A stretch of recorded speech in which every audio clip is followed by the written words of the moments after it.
Hey, what's up everyone? I hope you're ready for one of the most mind-blowing stories you've ever heard. This one is absolutely true, and I'm not exaggerating when I say this is a story that's just insane. We've spent tons of time, resources, and energy researching this, so stick with me until the end. Alright, let's set the scene. It's the late 1950s, and the world is in the middle of one of the most intense and dangerous periods in modern history, the Cold War. You've got the US and the Soviet Union facing off, not just with weapons, but with a massive technological race to prove who is the most powerful superpower. And guess what? Space is the new frontier. In the middle of this, there's this one key question everyone's asking. Who can control the heavens? Who can dominate space first and prove their supremacy on Earth by getting there first? The Soviets are already sending satellites into space, and the US is scrambling to catch up. NASA's in its infancy. The moon is this big, mysterious rock in the sky, and it's a symbol of ultimate power.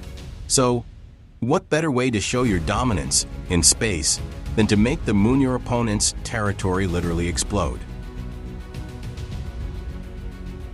Enter Project A119, the plan the US government almost carried out to nuke the moon.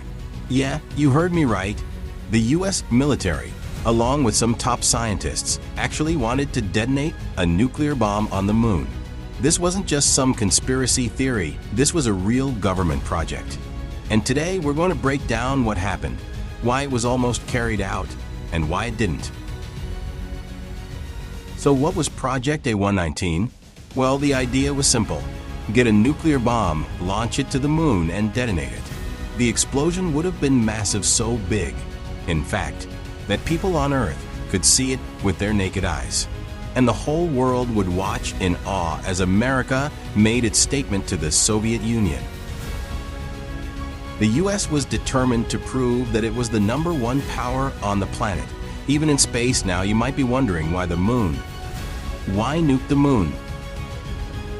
What was the purpose of blowing up a giant rock in the sky? Well, at the time, there were two main reasons behind the idea. First, the moon was unexplored territory. The US didn't know much about it, and scientists thought detonating a bomb would give them valuable data about the moon's surface, its composition, and even its atmosphere if it had one. But the second reason was much more political. The Cold War was all about muscle, who could flex the most and show their strength. Imagine a giant flash of light on the moon, visible from Earth. Everyone from Moscow to New York would see it. It would send a message. The US wasn't just going to the moon, it was claiming the moon.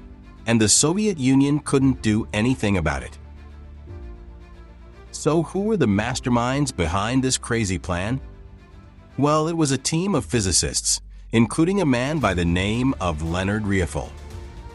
Riefel was a respected scientist who worked for the US Air Force, and he was one of the leading figures on Project A119. Riefel and his team were tasked with figuring out the technical details of how they could launch a bomb to the moon and detonate it. But there's a twist. As the project began to take shape, the scientists realized they might be opening a huge can of worms. Could the bomb actually damage the moon's surface or disrupt its orbit? What if it caused a chain reaction that changed the tides or even affected Earth's gravity? At first, the scientists were on board. After all, it seemed like a way to not only get ahead in the space race, but also make a scientific breakthrough. But as they started running more tests and simulations, things started to get real. Leonard Riefel, who was deeply involved in the project, started having serious doubts.